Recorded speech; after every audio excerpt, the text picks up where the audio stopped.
যার জন্য আমি এই সবজির দিকে একটু ব্যস্ত আছি। সাদাত এই কাজটা করছে, আমি এখন সবজিটা দিয়ে দিব। আমি আজকে আমরা 50 জনের একটা খাবারের অ্যারেঞ্জ আমরা করছি।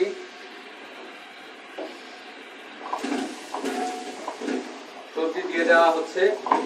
সবজির মধ্যে আছে মিষ্টি লাউ আছে, এমনি লাউ আছে, তারপরে চিচিঙ্গা আছে, বাঁধাকপি আছে।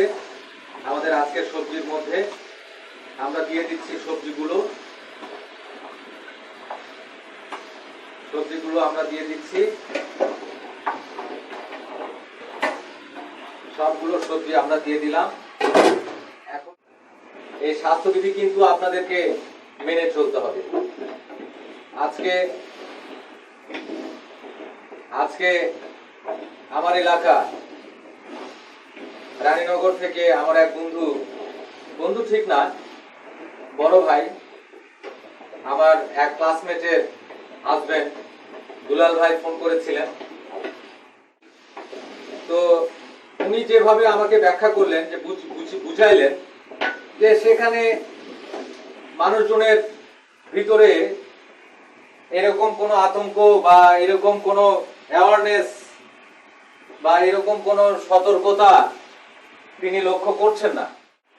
মানুষজন দিব্যি ভ্যানে চড়ে 3 জন 4 জন 6 জন ভ্যানে চড়ে ঘুরে বেড়াচ্ছে। তারপরে রেলওয়ে স্টেশনের প্ল্যাটফর্মে লোকজন দিব্যি ঘুরে বেড়াচ্ছে, হাওয়া খাচ্ছে, বাজারে যাচ্ছে, চা বিক্রেতারা চা বিক্রি করছে, এগুলো সবই চলছে সেখানে। তো আমি ওনাকে বললাম যে বাংলাদেশের মানুষ প্রথম এমনই ভেবেছিল, ঢাকার মানুষও এমনই ভেবেছিল। তারাও বলেছিল যে এটি চায়নাতেই এটি হচ্ছে, বাংলাদেশে এটি হবে না। কিন্তু বাংলাদেশেও শেষ পর্যন্ত চলে এসেছে। তো নওগাঁতেও গতকালকের খবরে জানা গেছে, নওগাঁতেও একজন মানুষ শ্বাসকষ্ট, সর্দি কাশ, শ্বাসকষ্টে মারা গিয়েছে। পরে তার নমুনা সংগ্রহ করা হয়েছে এবং নওগাঁ টোটালি লকডাউন। তো আমি ওনাকে বললাম যে যেহেতু চায়না থেকে ঘুরতে ঘুরতে চলে এসেছে, বাংলাদেশে চলে এসেছে ইতালি হয়ে, সেহেতু মানে এবং ঢাকা থেকে নওগাঁ পর্যন্ত গিয়েছে, রানীনগর পর্যন্ত যাইতে আমার মনে হয় রানীনগর উপজেলা, আমাদের যেটি বাস স্ট্যান্ড আছে, রানীনগর বাস স্ট্যান্ড উপজেলা থেকে নওগাঁ যেতে অ্যাভেলেবল সেখানে সিএনজি চলে। 5 জন করে একটা করে সিএনজি, 5 জন করে প্যাসেঞ্জার নিয়ে যায়। 15-20 মিনিট সময় লাগে সিএনজিতে যেতে। তো করোনা ভাইরাসও তো মানুষের সঙ্গেই আসে। তো যেহেতু নওগাঁতে গিয়েছে, তো আমার মনে হয় না যে 15-20 মিনিটের বেশি সময় লাগবে রানীনগরে যেতে। তো আমি ওনাকে বললাম যে আপনাদের সকলকেই স্বাস্থ্যবিধি মেনে চলতে হবে, সতর্কতা অবলম্বন করতে হবে, মানুষজনদেরকে বুঝাইতে হবে, অবহেলা করা যাবে না। আমরা কিন্তু অবহেলা করছি, অনেক অবহেলা করছি প্রতিটা ক্ষেত্রে, এবং এই অবহেলার কারণেই কিন্তু আজকে সচেতনতার কারণেই আজকে বাংলাদেশে করোনা ভাইরাসের এরকম বিস্তার লাভটা সফল হয়েছে। করোনা ভাইরাস সফল হয়েছে গোটা বাংলাদেশে তার বিস্তার করতে।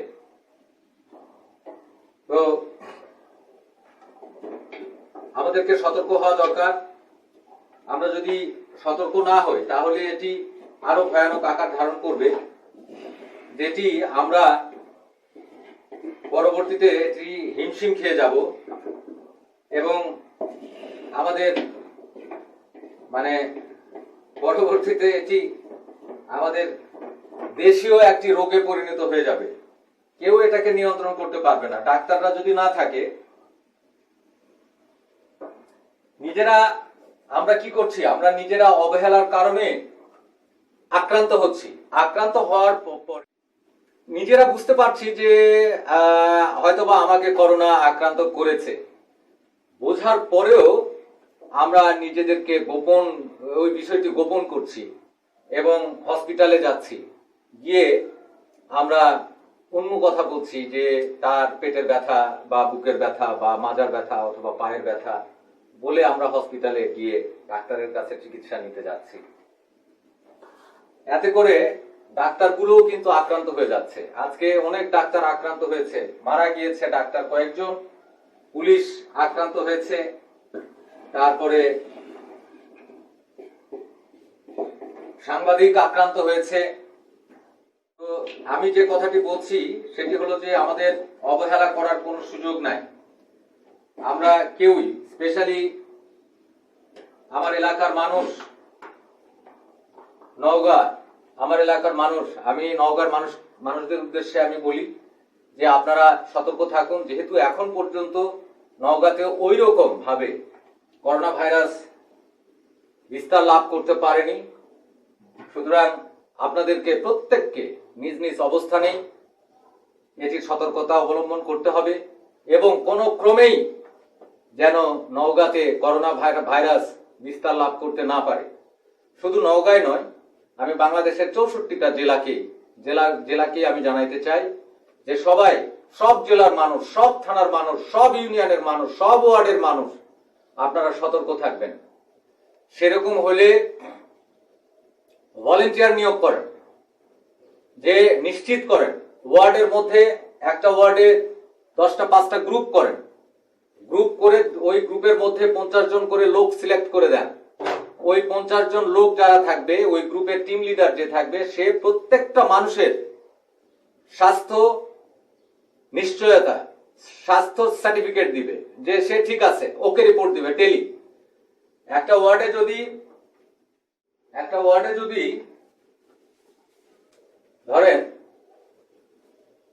10টা টিম করা হয়, 10টা টিমের আন্ডারে দেখা গেল যে 5000 মানুষ আছে। এই 5000 মানুষকে, এই 10 জন, ওই 5000 মানুষের ওকে রিপোর্ট দিবে ওই 10 জন লোক। কার কাছে দিবে? এটি মেম্বারের কাছে দিবে। মেম্বার আবার কি করবে? একটা ইউনিয়নে ধরেন 9টা ওয়ার্ড থাকে।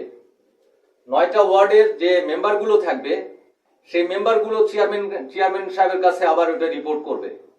ওই চেয়ারম্যান সাহেব এটা আবার কি করবে?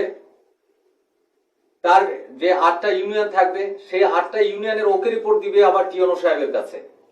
টিওনো সাহেব দিবে ডিসি অফিসে, ডিসি সাহেবের কাছে। এরকম ভাবেও আপনাদেরকে স্ব-উদ্যোগে, যাতে একটি লোকও বাদ না পড়ে, প্রত্যেকটা মানুষের যে স্বাস্থ্যের যে রিপোর্ট, স্বাস্থ্য রিপোর্ট, এই স্বাস্থ্য রিপোর্ট ডেইলি এটি নিতে হবে। নিয়ে আমাদেরকে নিশ্চিত করতে হবে যে আমাদের এলাকাতে করোনা ভাইরাস প্রবেশ করতে পারেনি। আমাদেরকে কোনোভাবেই আমরা এই ভাইরাসটাকে প্রশ্রয় দিব না। এই ভাইরাসকে আমরা প্রতিহত করব আমাদের মেধা দিয়ে, যেহেতু আমরা ভাইরাসকে দেখতে পাচ্ছি না, যার জন্য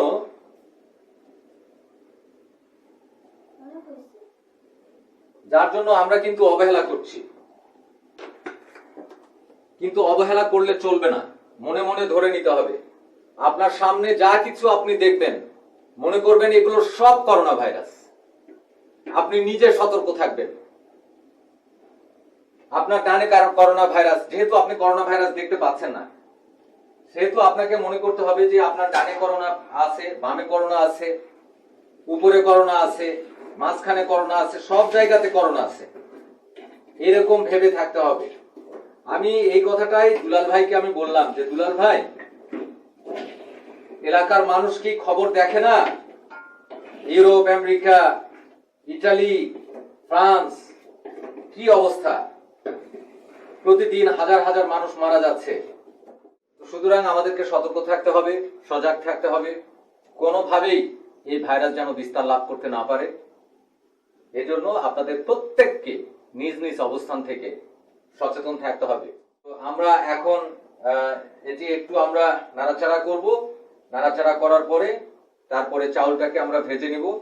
ভেজে নিয়ে আমরা চাউল, তারপরে হচ্ছে সবজি এবং চিকেন একত্রিত করে গরম করে আমরা ডিস্ট্রিবিউশনে, যে অসহায় আমাদের আজকে আমার কি দায়িত্ব পড়েছে যে এই মানুষগুলোকে খাওয়ানো। আমি নিরুপায় হয়ে গেছি। এই মানুষগুলো তো এক সময় যখন শান্তিকালীন সময় যখন ছিল তখন তো আমাদের বাসায় এসে কাজ করত, রিক্সা চালাইতো, আমাদের কিন্তু তারা সার্ভিস দিত, সেবা দিত। কিন্তু আজকে তো তারা তো নিরুপায়, তাদেরকে তো কোনো সহযোগিতা করার কেউ নাই। গতকালকে আমি গিয়েছিলাম তাদের কাছে, তো তারা বলছে যে এক সপ্তাহ আগে তারা 3 কেজি চাউল 1 কেজি 3 কেজি চাউল 1 কেজি আলু আর একটা সাবান পেয়েছে।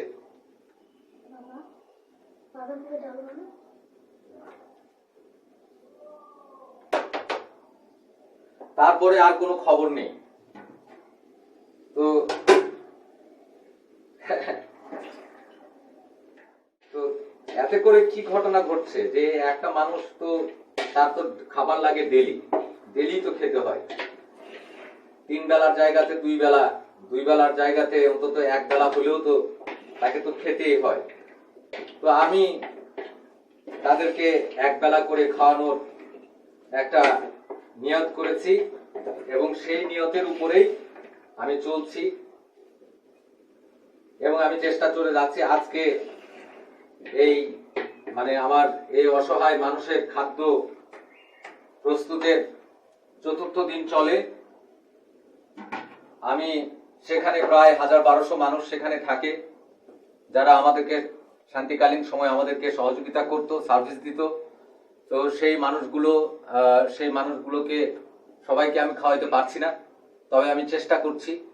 আমি খুব অল্প দিনের মধ্যেই এখানে যতগুলো মানুষ থাকে প্রত্যেকটা মানুষের ঘরে আমি রাত্রেবেলা অন্তত 1 প্যাকেট করে খাবার আমি তাদেরকে পৌঁছায় দিব, তারা খাবে। তো এখানে হবে না, আমি আমার একটা রেস্টুরেন্ট আছে মাম্মিস কিচেন, তো সেই মাম্মিস কিচেনের আমি প্রিপারেশন নিচ্ছি।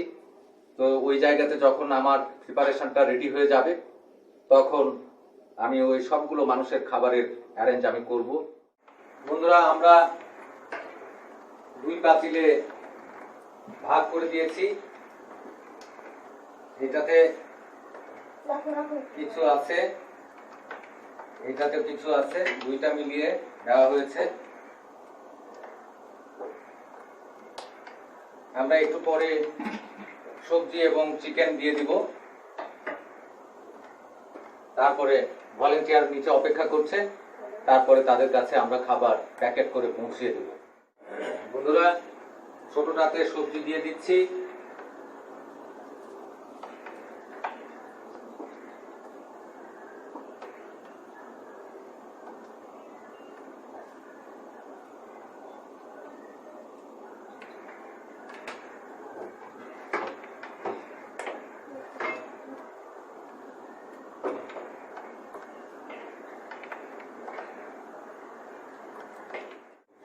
কিছু চিকেনও দিয়ে দিলাম।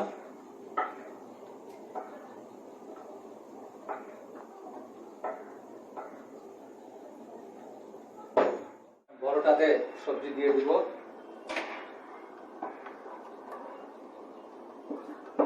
দিয়ে দিলাম সবজি।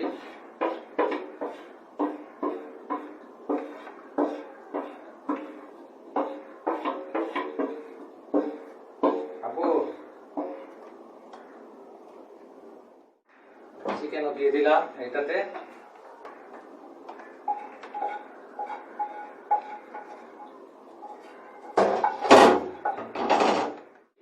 আমরা অল্প হয়তো বা 10 মিনিটের মধ্যেই আমরা খিচুড়ি এটা নামিয়ে ফেলবো এবং পরিবেশনের জন্য প্রস্তুতি নিব। বন্ধুরা, আজকে আমাদের 50 জনের প্যাকেট করতে হবে। আমাদের খাবার আজকে 50 জনের। তো আসুন শুরু করা যাক। আমাদের প্যাকেট কোনটা থেকে শুরু করবো আগে?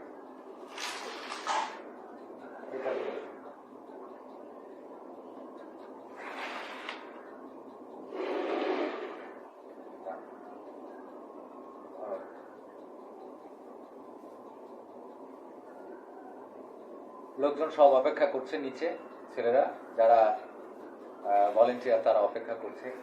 আজকে আবার বৃষ্টি হচ্ছে, যার জন্য একটু তাড়াহুড়া।